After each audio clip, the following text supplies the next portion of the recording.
So just before I came out here, I read something. I read that a school district in Maine is planning to give iPads to all 300 of their kindergartners. Gotta keep it. Could be a good thing because it makes our lives easier. See, there is a downside to having all of it. Like, for one, no one appreciates a freaking phone call anymore. I mean, everyone just wants to text everything, and you can't just text your heart out in every single text message. Sometimes you have to have a serious phone call or a serious face-to-face conversation. Bad thing is that we are relying too much on technology to do everything in our daily life. I feel like some forms of technology, such as video games, are not good because they make people fat. I mean, it's make our life a whole lot more easier. No offense to you who plays video games, I know you do.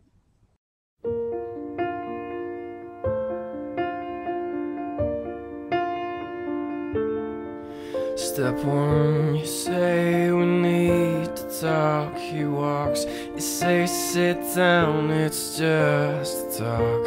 He smiles politely back at you. You stare politely right on through some sort of window to your right. As he goes left and you stay right between the lines of fear and blame. You begin to wonder why you came. Where did I go wrong? I lost a friend somewhere alone in the bitterness, and I put out later.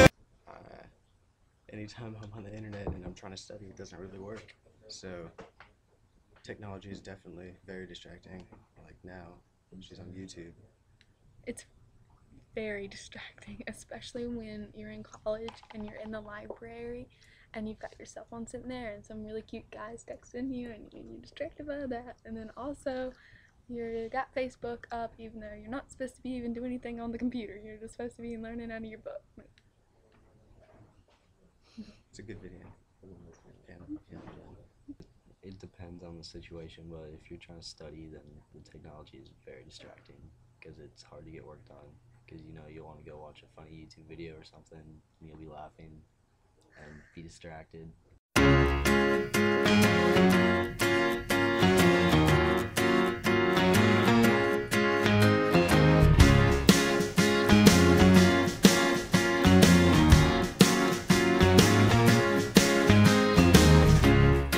I'm not surprised, not everything lasts.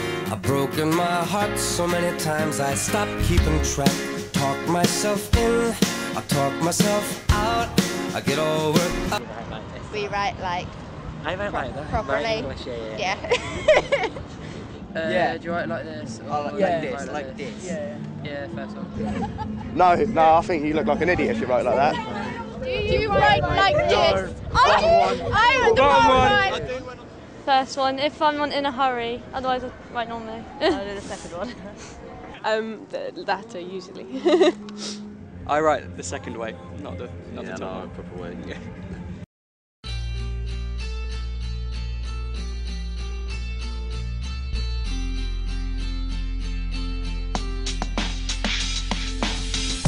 Mr. Know-it-all, well you think you know it all, but you don't know a thing at all, ain't it?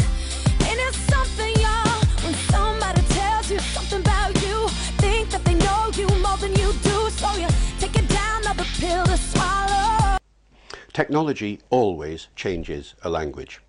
When printing came in the 1400s, it changed the language. New styles developed, new spellings, new punctuation systems, and so on.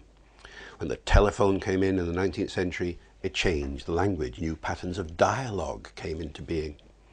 When broadcasting started in the 1920s, it changed the language. Think of all the styles in the broadcasting medium that we didn't have before, like sports commentary and news reading and weather forecasting and chat shows and all of that.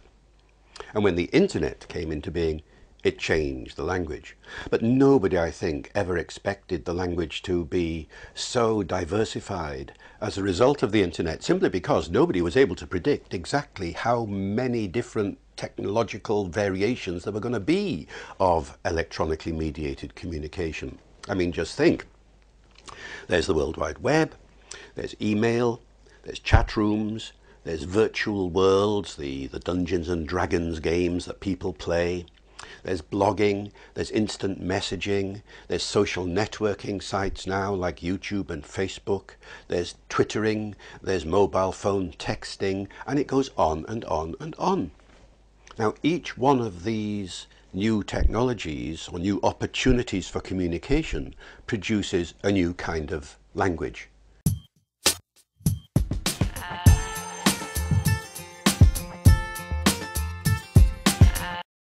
I'd survive, but I don't think I'd be as happy as I am right now, so... I don't think I could live without a Super Nintendo. I have to have that game. I have to have Super Mario World, like the two-dimensional. I could not live without music. Music is my life. Definitely not. I could probably survive without TV. I mean, I don't ever watch it. I have a TV in my dorm room, but it's never on. I would definitely not be able to live without it.